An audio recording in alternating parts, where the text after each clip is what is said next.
Humingi ng dispensa ang It's Showtime host na si Vice Ganda matapos ang kanyang nabitawang biro kaugnay ng salitang bomba sa live broadcast ng noontime show nitong Lunes, February 2. Naganap ang insidente sa segment na Laro-Laro Pi kung saan ginamit bilang props ang mga dilaw na kahon. Sa gitna ng laro, pabirong inihalin tulad ni Vice ang naturang mga kahon sa isang mapanganib na bagay. Bagay na agad namang napansin ng ilang manonood.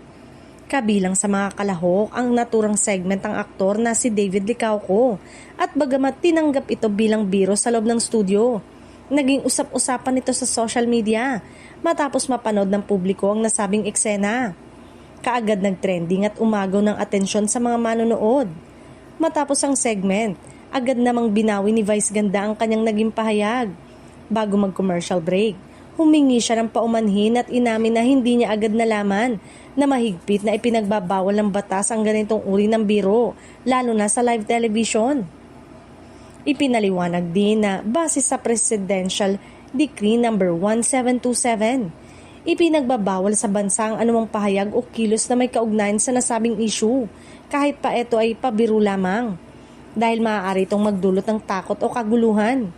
Gayon din, sakop ito ng broadcast regulation at MTRCB guidelines, kaya naman sigurado umano na muling mapapatawag sila ng ahensya.